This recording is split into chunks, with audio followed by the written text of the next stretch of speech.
Jemaat yang dikasihi oleh Tuhan kita Yesus Kristus. Shalom dan selamat pagi untuk kita semua.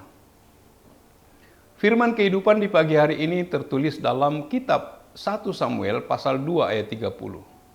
Sebab itu, demikianlah firman Tuhan Allah Israel.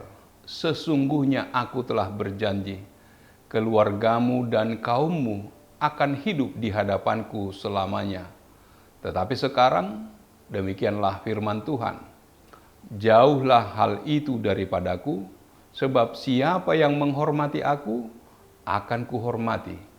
Tetapi siapa yang menghina aku, akan dipandang rendah. Demikian firman Tuhan. Saudara-saudara yang dikasihi oleh Tuhan kita Yesus Kristus, nas ini sebenarnya ditujukan kepada kedua anak Imam Eli, Hofni dan Pinehas. Karena mereka menyalahgunakan jabatannya untuk memuaskan hawa nafsu dan keinginan dagingnya. Imam Eli sebagai imam besar bersikap lunak dan tidak mendisiplinkan anak-anaknya dengan keras. Padahal ia berwenang memecat mereka, tetapi tidak dilakukannya.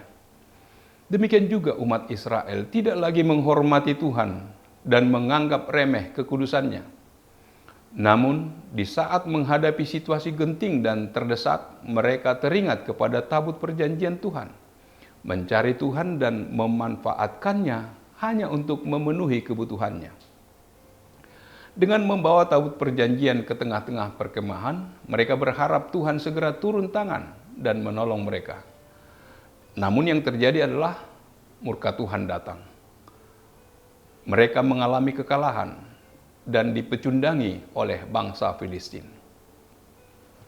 Yang dilakukan oleh Hofni dan Pinehas adalah memandang dengan loba, memandang rendah kepada korban sembelihanku dan korban sajianku. Tuhan mengatakan kepada Imam Eli bahwa engkau menghormati anak-anakmu lebih daripadaku. Imam Eli tidak menindak dengan keras anak-anaknya yang jelas-jelas melakukan dosa-dosa yang hebat. Dan ini dianggap sebagai menghormati anak-anaknya lebih daripada Tuhan. Tuhan berkata kepada Imam Eli bahwa engkau menggemukkan dirimu dengan bagian terbaik dari setiap korban sajian umat Israel. Kesalahan anak-anak Eli dituduhkan kepada Eli. Ia dianggap berkomplot dengan anak-anaknya dalam dosa mereka. Itulah sebabnya hukuman Tuhan disebutkan bahwa Tuhan membatalkan janjinya yang menyatakan bahwa mereka akan menjadi pelayan atau imam Tuhan selama-lamanya. Janji Tuhan ini ada dalam kitab Keluaran dan kitab Bilangan. Jauhlah hal itu daripadaku. Artinya, hal itu tak mungkin terjadi. Pembatalan janji itu menunjukkan bahwa janji itu adalah janji yang bersyarat. Syaratnya adalah bahwa mereka harus taat. Pada waktu mereka tidak taat, maka janji itu dibatalkan. Pembatalan janji ini menyebabkan Tuhan memilih pengganti. Istilah, aku akan membangun baginya rumah atau keluarga yang pasti, artinya Tuhan menjanjikan kemakmuran kepada imam yang setia itu. Argumentasinya orang Israel tinggal di kemah, sehingga tinggal di rumah menunjukkan kemakmuran. Alasan Tuhan membatalkan janjinya ada dalam ayat 30c. Sebab siapa yang menghormati aku, akan kuhormati. Tetapi siapa yang menghina aku, akan dipandang rendah. Ada dua sikap kepada Tuhan, yaitu menghormati dan menghina. Orang yang betul-betul meninggikan Tuhan melalui kehidupan dan pelayanannya, bisa saja tidak dihargai oleh manusia, tetapi Tuhan pasti menghargainya. Sebaliknya, orang yang tidak meninggikan Tuhan melalui kehidupan dan pelayanannya, bisa saja dihargai oleh manusia, tetapi Tuhan merendahkan dia. Eli dianggap tidak menghargai Tuhan, dan karena itu janji Tuhan terhadapnya dibatalkan. Saat ini banyak orang Kristen berlaku seperti bangsa Israel. Ketika mengalami masalah berat, mereka tampak giat beribadah dan berdoa. Tetapi begitu masalahnya beres, mereka meninggalkan Tuhan. Kemudian kembali hidup dalam ketidaktaatan. Ada pula yang berani menyogok Tuhan dengan berbagai macam persembahan agar Tuhan memuluskan usahanya. Ibadah dan pelayanan dengan motivasi yang tidak benar adalah jahat di mata Tuhan. Tuhan mengharapkan agar umatnya dapat menaruh hormat secara tepat kepadanya. Seperti ditegaskan dalam nas hari ini, barang siapa yang menghormati Allah, Allah akan menghormatinya juga.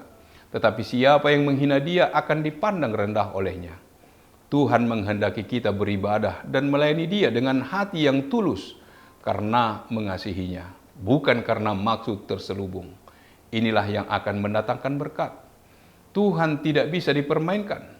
Dengan setia dan taat kepadanya, Ia akan hadir dengan segala otoritasnya. Karena itu, hormatilah Tuhan dengan segenap hati, akal dan pikiran serta tindakan, maka Tuhan akan menghormati kita.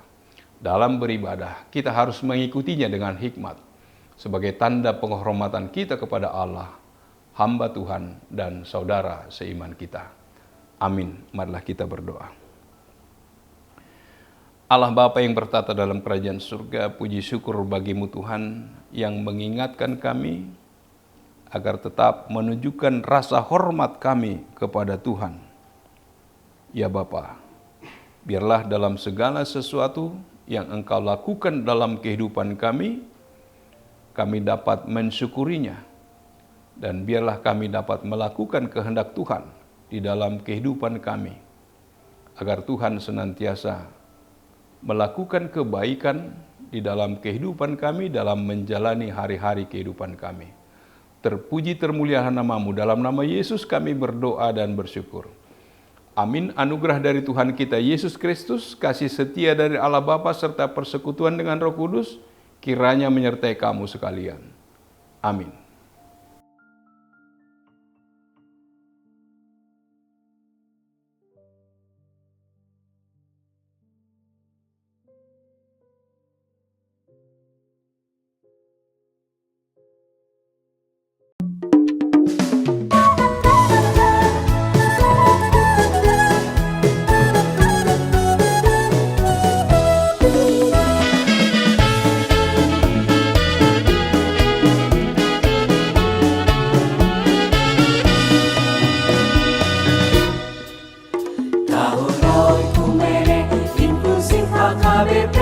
Proaktif menghadirkan kebaikan Allah, jauhkan diskriminasi dan juga rasis, agar terjaga kedamaian. Jauhkan diskriminasi dan juga rasis untuk kebaikan bersama. Kota Yesus waktu di bumi harus mengasihi musuhmu agar sempurna kehidupanmu seperti Allah Bapa. Agar sempurna kehidupanmu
semua saling mengasihi sesama manusia.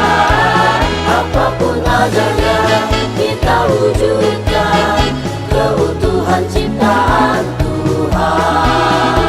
Oku Nenek mempersatukan umat manusia di bumi. Oku Nenek selalu membebaskan orang tertindas dan termargina. Kita semua saling mengasihi sesama manusia. Apapun adanya kita wujudkan keutuhan ciptaan